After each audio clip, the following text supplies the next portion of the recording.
What's up, boys and girls? My name's Brandon, and welcome to the second episode of the ConsumeCast. My co-host slash wife, Abby. We're going to talk about Air today, which was a 2015 sci-fi thriller movie with a runtime of 95 minutes, and it's directed by Christian Cantamisa. And then after that, we're going to do a review and then a discussion that's kind of spoilery, and we'll warn for that. And then we're going to jump into Scream, the TV series on MTV, and just kind of give our review and discussion and take on that. So, let's hop right into the plot of Air. In the future, air isn't breathable anymore. Yeah, there's an unnamed sort of apocalyptic thing that happens. And we sort of thought when we were watching it, it sort of sounds like The Last of Us, what happened if you breathe in the air. Air isn't a zombie film, but that's how it appeared to me. Like, you breathe in the air and you get this sickness and you die. So in the future, air isn't breathable anymore. Yep. And two engineers, Norman Reedus and that guy that's in everything. If you go to IMDb, well, you'll you should look up. You should have his name. I know what his name is. I can't pronounce it, so I didn't want to. Okay. Yeah, it's no He way. plays the bad guy in Guardians of the Galaxy, but not the main bad guy. And he also plays the guy with the facial hair in Furious 7 who kidnaps the girl with the hair. What is her name? I don't know. Ramsey? Like Ramsey and God's Eye. Yeah. So basically these guys are engineers, and they're glorified maintenance people. They wake up for 2 hours every 6 months to refill oxygen tanks and make sure computers are working and all that fun stuff. And basically their job is to make sure this stuff keeps going, because they have important people in another room that are also sleeping or in a forced coma. And you find out later on, sort of, that there are multiple pods that have two maintenance people, and the important people that he's talking about are, they mentioned theologists, scientists, chemists, those sort of people. When you reestablish society, those are the people. Yeah, it's like a basic apocalyptic plan where let's take all the smart people and we'll keep them over here and we'll need them eventually. And 100 years has passed when we come in. I believe so. Or sometime, I don't know, because there's an almanac or something, and the math said that they think the apocalypse will last 100 years. It's a really quick one line that the guy says to Norman Reedus. And I think you kind of are supposed to pick up on a timeline from that. Okay. But it's not. It's either been a certain number of decades, or they predict that there are a certain number of decades left until they can breathe the air. So this movie came out Friday, August 28th, in theaters nationwide, and then also on digital. Okay. I know Time Warner Cable has it, for instance, and then Amazon, all the streaming services, or what have you, you can get it. So, if somebody doesn't want to watch our whole review or our whole discussion, I'm going to just give a score and, go watch it. We do a 20-point scale, so up to 5 and the halves. Okay. I'm going to give it a 4.5. Wait, if it's 5, wouldn't that be a 10-point scale? No, maybe it is. I don't know. 1, 1.5, 2, 2.5, 3, 3.5, 4, 4.5, 5. It's a 9-point scale. Okay. Who cares? I'm going to go 4.5, which seems really high. Because if you watch my Q reviews, I normally don't go that high unless I really like it, which links below. But I think it's awesome, and I only have one problem with it, which we've talked about facial hair. We'll talk about. Yeah. So 4.5, personally, I think it's worth however much money you pay for it, up to $20 to take you and whoever else to the theater. But definitely go check it out. And yeah, I would say 4.5. You think that's fair? Yeah. So, quickie review, definitely go watch it. It's well worth the money and the time, and 95 minutes isn't that long, so you're not going to feel cheated. And it moves pretty quickly, too. But it doesn't feel short. No, I have a problem watching movies. If you've watched any of our other things, you know that I don't like to watch movies, but I was completely engrossed in this movie, and I thought it was wonderful. Yeah, I obviously am obsessed with movies. It's, what I love, but this was the first time in a while that I actually was concerned about pausing it to get up and do something, because I didn't want to miss anything. It's really, really great. Okay. So now we're going to kind of move just more into our discussion, and it's spoilery, so if you haven't seen it, or if you care to see it and don't want to get spoilers, you might want to skip ahead 20 minutes or just, close this all together until you've seen it and then come back. So, we've talked about the basic premise. What's up with that lady? His wife? Yeah.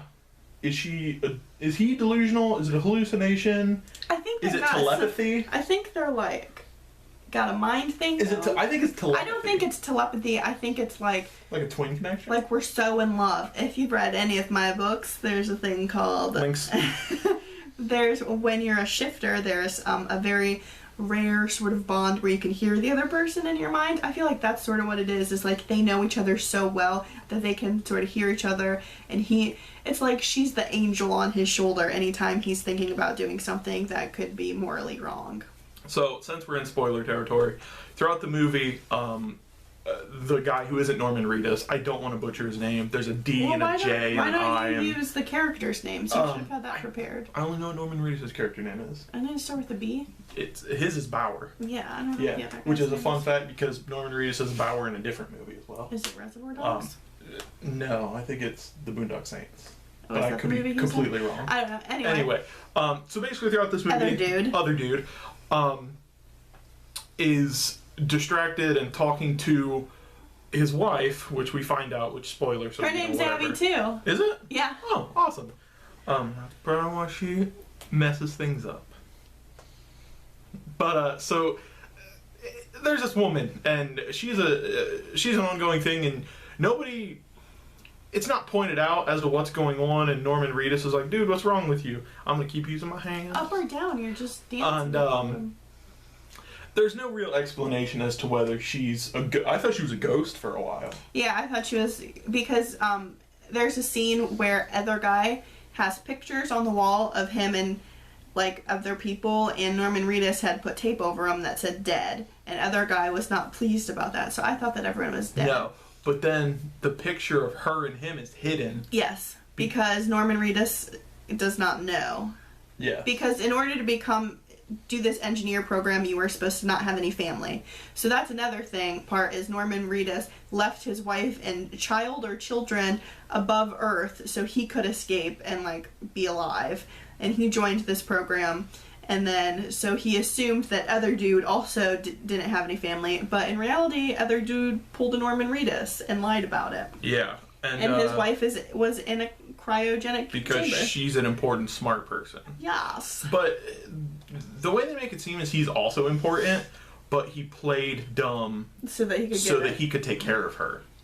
Because he wasn't important enough to get like the special treatment, but he wasn't like Norman Reedus, like a maintenance guy. Yeah. So, but moving on from that, I think she's not a ghost. I thought she was a ghost. She's not a ghost. She's there, but she's in sleepy Telepathy. space. Sleepy space. Okay. The Twilight. Mm-hmm. This is a complete spoiler. At the end of the movie, Norman Reedus is dead. Flash forward, I think it's been 100 years, maybe? It doesn't say. He just has facial hair. It's just, we're getting there. It's just, there's no timeline, really. You just know that it's a long time. Yeah, but all the important people wake up because the apocalypse is over. And then other guy comes in, and him and his wife lock eyes, and he has facial hair. Mm-hmm. And you, I know, are annoyed with me getting so upset about this. But every 6 months when they wake up for 2 hours, they don't have to shave. Mm-mm. They don't have stubble. They don't have any facial hair. So if he's been in the cycle of hibernating and waking up, how in the hell did he grow facial hair? Yeah, that was my biggest complaint, is like you don't see them hooking up any catheters or anything. And I hate when people are like, well, that's not realistic, but... And I get that the beard was for aging purposes, to be like, oh, it's not like the same week or whatever, because it's gray and he's supposed to look older. But show me them shaving earlier so that I get that, like, oh, he grew facial hair, he's old now. Because otherwise I was just like, well, what the hell's going on with his facial hair? Mm-hmm. That's my only issue with this movie. I thought the acting was a little weak at points, but I also thought it was very strong at other points. That's sort of why I gave it a 4.5. Because Norman Reedus has a very distinct style of acting that sometimes it doesn't really sound authentic. But as someone who's not an actor, I don't feel like I can really judge another person's acting unless it's real shitty. Yeah. But that was my thing, is it's essentially a two-person film. You have the two characters, and it's the ups and downs of their relationship, how they've developed a family within each other, over the 2 hours for however many years that they've done this, you know? Yeah, and I feel bad for Norman Reedus personally because he's in such a prolific series right now that watching this movie, it was hard for me personally to distinguish him from his character in The Walking Dead. Well, it's like Harry how Potter. you can't watch a movie without like you said, Harry Potter, or in the 80s, like anyone from like Breakfast Club, Pretty in Pink. Yeah. Like, they get typecast, or you watch something and you're like, what is she doing in this? What is Molly Ringwald doing in this? So like when he would tell him like, he's a chronic masturbator in the movie, which is hilarious to me. That has nothing to do with it. But when he would like yell at this guy or they would get into a scuffle about things, I just felt like he was yelling at Merle. Because he has that same like sort of twanginess to his voice. That's just his voice. Yeah, that was another thing that caught me up, but that's my own personal issue. Mm-hmm. That's nothing to do with the film or the direction of it. It's beautiful. The cinematography wise, I thought the shots were gorgeous. It's crisp. It looks sort of old and sci-fi, but it's a brand new film. It looks good. You probably don't notice things like this, like the music, the background score. See, you notice that kind of stuff, and I know it's funny because you notice. I'm a nerd. You notice the cinematography aspects of it, and I noticed the themes and the motives within it. Like, one of the reasons that I loved it so much is you see Norman Reedus' character, who gave up his family in order to survive, who then becomes a shell of a man and finds another family in this guy, and some shit went down. He felt betrayed. There was all sorts of stuff, and in the end, he dies because of his family. Yeah, see, and now that you say that, yeah, he talks about family stuff. Didn't even notice it. I was like, this is a good movie. He mentions multiple times, he's like, you're my only family. You're my only family. You can't die on me. You're my only family. Yeah, and then in the end, that. it's his family that kills him. I didn't think that much into it, I guess. See, and I think into that stuff. Because by the end of the movie, the damn facial hair had me so going. English major, media major. Yeah. But the score is incredible if you pay attention to it, which you didn't notice. No. It's got a very John Carpenter kind of feel to it. It's very 80s synthy, like The Thing. It feels like an 80s movie, but in a great way, not like a shitty B movie. I mean, it looks like it was filmed now through my perspective.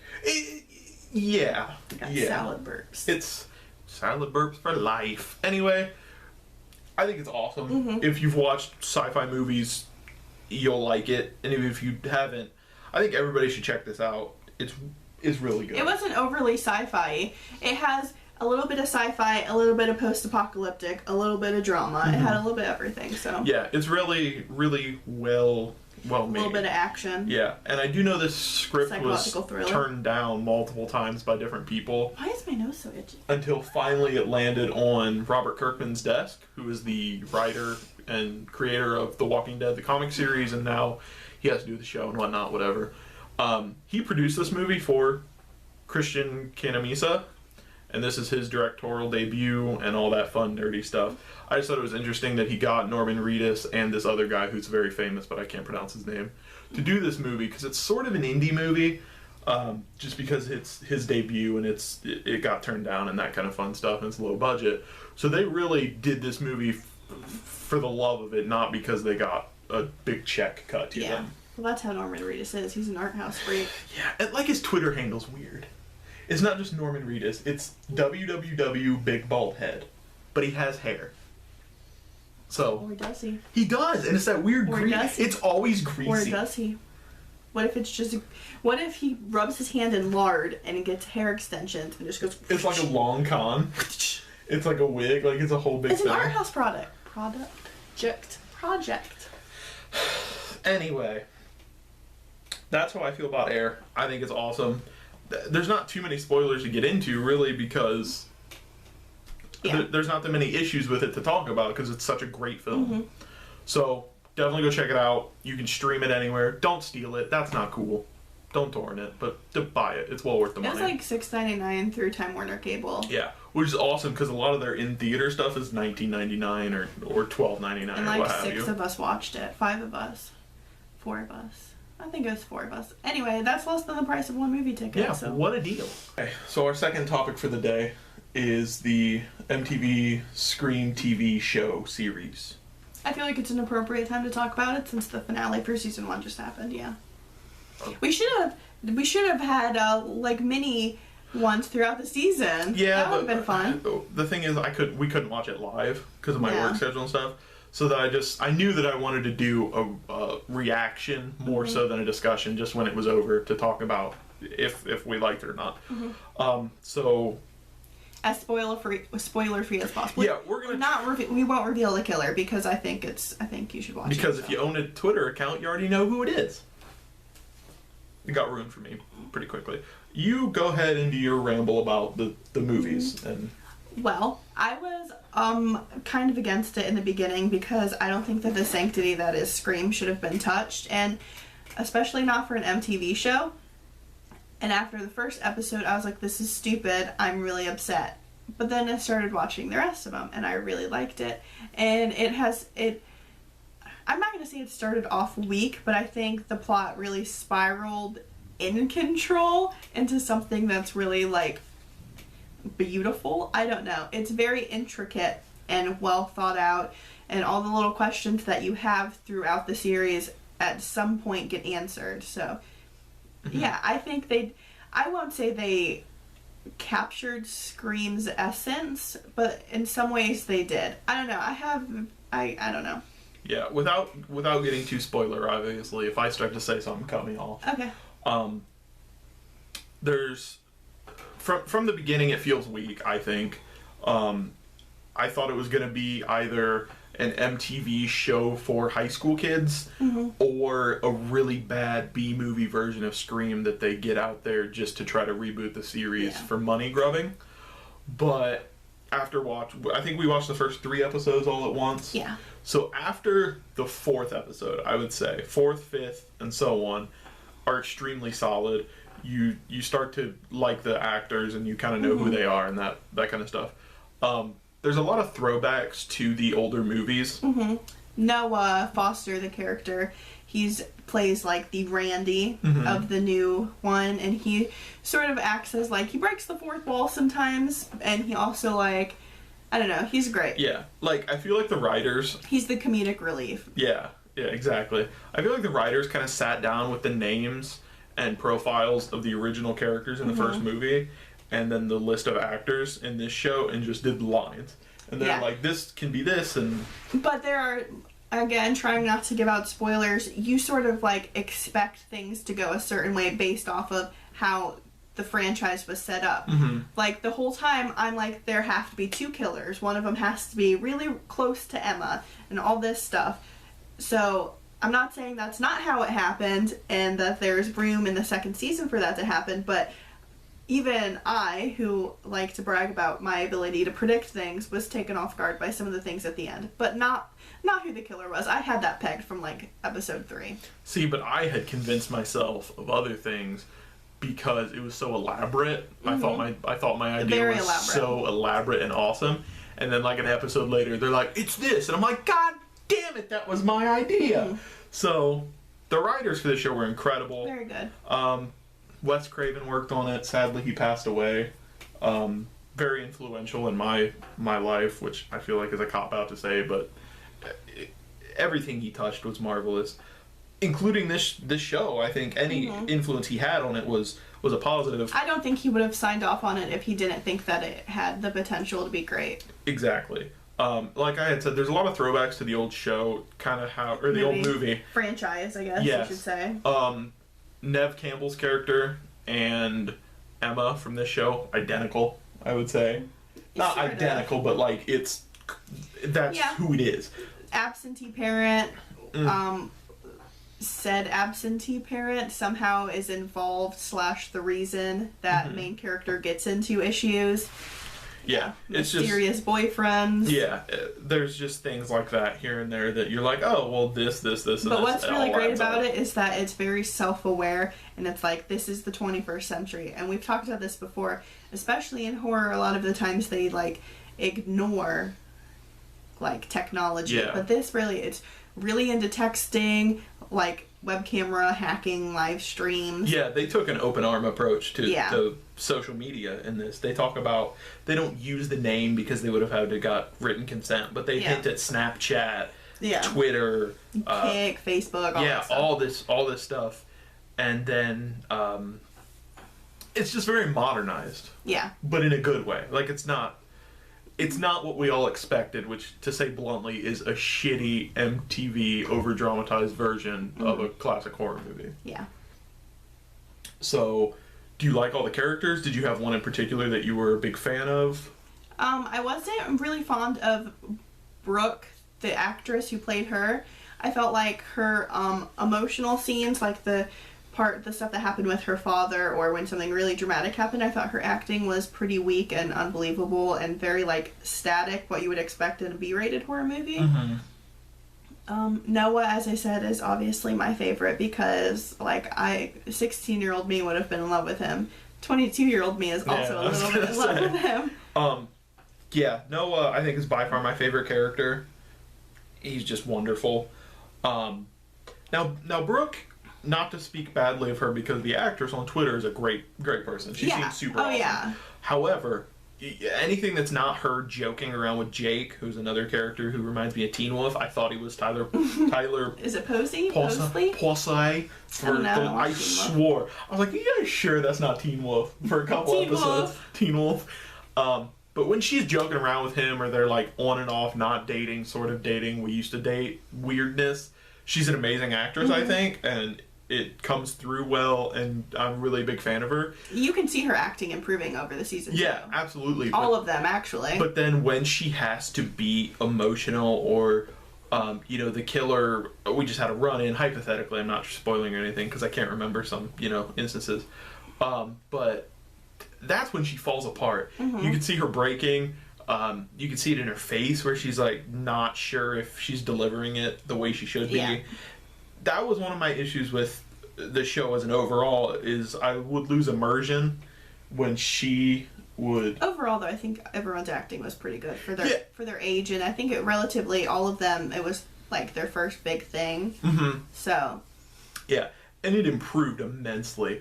Mm-hmm. They got a season 2, which you had mentioned, and is all over the internet, which is good because their acting got way better. Yeah. I actually care about the characters now. I follow some of them on Twitter, the actors, and I think season 2 will be better than the first one. Oh, yeah. Because I don't like the beginnings of things. I think beginnings are very hard to establish and really hook someone in. And like I said, I wasn't into the beginning of this, but now that it's established and Bella Thorne isn't in it, and there aren't, heads floating in water, I'm pretty into it. Well, and side tangent, stop me if I get too ridiculous. Openings for anything, I feel like, are overplayed. Yeah. We've had 4 Spider-Man movies. We've had how many zombie movies? Mm-hmm. We know how shit works. Back to Air, actually, they established the universe right away, and then they're into the story. Mm-hmm. With this, like we had said, the first maybe 2 or 3 episodes, they're dragging their feet and we've got to introduce this, and this, and we've seen horror movies. Yeah, but I think it's very particular because it's such an intricate plot. If they would not have said those things, you would be lost. That's true. There wouldn't have been things for you to go back on and go, well, this explains this. Yeah. Or having backstory is important, but yes. I think sometimes people take it a little too far. It is important, but don't do it the correct way. I feel like we could have sped it up just a hair. Mm-hmm. I hate slow openings and slow burns like that where we get it. Somebody's mad, they're gonna kill people. If I had to pick my second favorite character other than Noah, I don't know. Will and his greenhouse guy? No, I hate Kieran. Will and his lack of eyebrows keeps popping up in my head.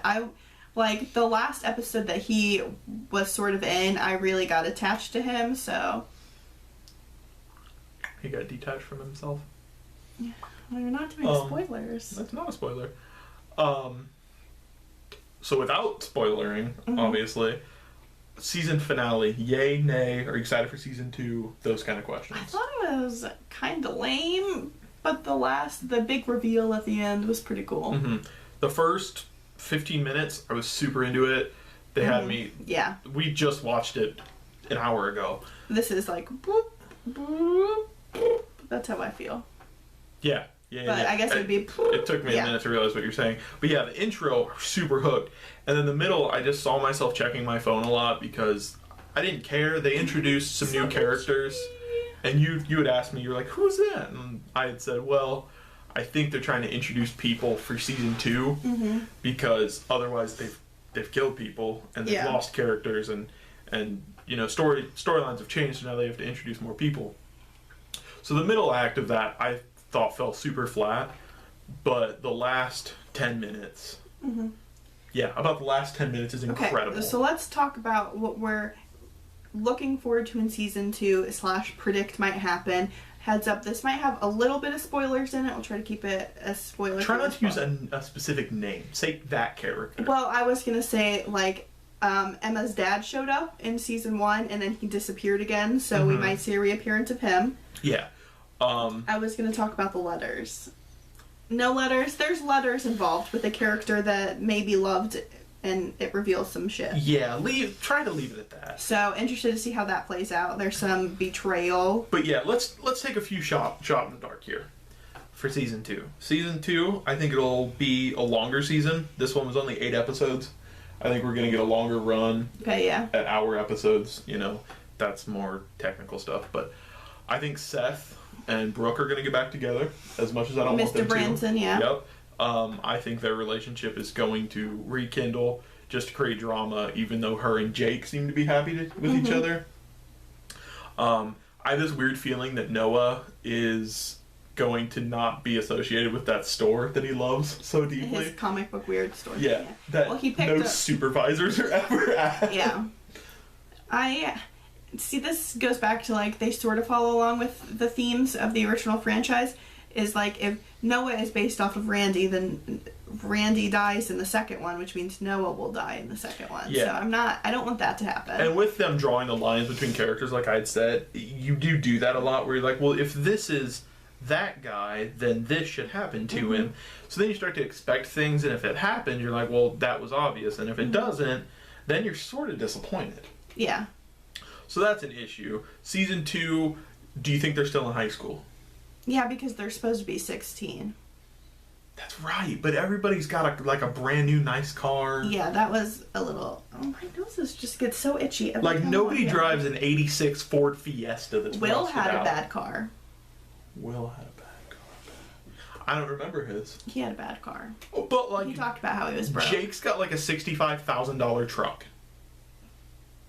And then Brooke, her dad's the mayor, which is... It's revealed very early on, so that's not a spoiler. She drives a Porsche, which they're rich as hell, so that's not a big deal. But the one guy, Tyler, in the beginning of the season, drove a restored Camaro. I've had issues with that, but that's, stupid. That's not anything about what we predict for second season. Well, I got off on a tangent about... Well, we just need to wrap it up soon. Yeah, I had wondered if they would go into college or not, and what you felt about that.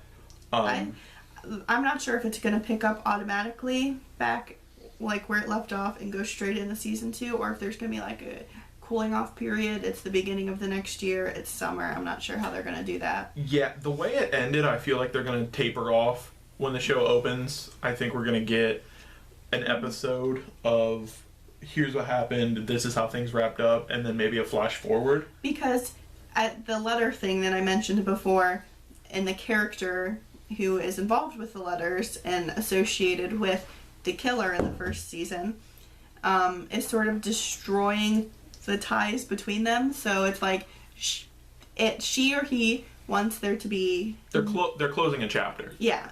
She or he is trying to erase any connection between the two of them. So that it can be gone and done and over with. Yeah. From my belief is that person doesn't want to be connected to this and feels that it was a mistake. I'm not sure. The facial expressions made me believe that it wasn't a mistake. The history between that person and the other main character. There were rifts between it, though, before the whole thing happened. So I'm sort of thinking that, like, they feel like they sort of got away with murder and, like, won't get caught because of it. Yeah. So I hope for, and personally I predict that they're going to flash forward at least a year or two. Mm-hmm. Maybe not as long, but I feel like they're going to flash forward because you can't go from that tragedy right into another one. Yeah. It's going to be hard to contextualize. I'm just hoping that it's not a sophomore slump, because a lot of seasons start off, like the first season's really strong, they get picked up, and it's harder.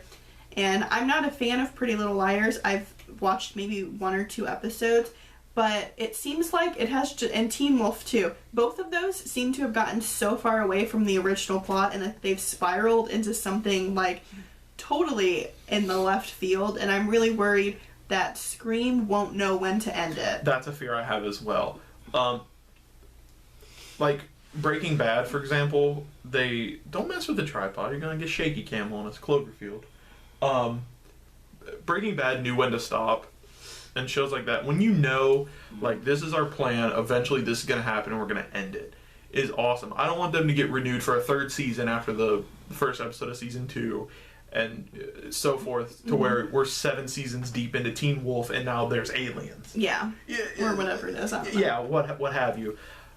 I don't want to ruin Scream like that. The 4th Scream movie, I think, was ridiculous. No, I liked it. I feel like the trilogy was better, though. Yeah, it could have stayed a trilogy and we would have been happy. And I don't want that to happen with the TV series, because personally, I want to get it on Blu-ray. Yeah. And I'm a big fan of the first season. I'm going to recommend it to people. Yeah, you're sort of getting off topic. We need to wrap this up. Yeah, that's where we're getting to. Chill out. I'm gonna shoot it a 4 because it had a soft opening, but I feel like the season wrapped up well, and I can't wait for the second one in 2016. I would say 4 is accurate. 4 out of 5. Yep. So if you haven't watched Scream yet, you should be able to get it at mtv.com, or if you have a cable on demand service, they'll have it as well. Thank you guys so much for watching. Leave me a comment about podcast topics. Give us a like. It helps out a ton. And tell your friends about the podcast, the Q review, all the fun stuff we do. Oh, I'm going up your nose. Boop. This weirdo will have some videos out on the channel soon. Not me, this weirdo. And we will see you guys very, very soon. I love you so much. I'm an Ann Geddes baby. Ann Geddes? What? Are those little figurines that sit on the shelves? What are you talking about? Ann Geddes, she poses babies in like cornucopias and in flower petals. I don't know what you're talking about. Okay, bye! So wait, who's Ann Geddes? Ann Geddes, I'll have to show you. Okay, I will insert a picture of Ann Geddes here. I thought you said bye. I thought you were done. I did say bye, but Ann Geddes' picture will be here so you know what we're talking about, and I will see you guys soon. I love you. Bye!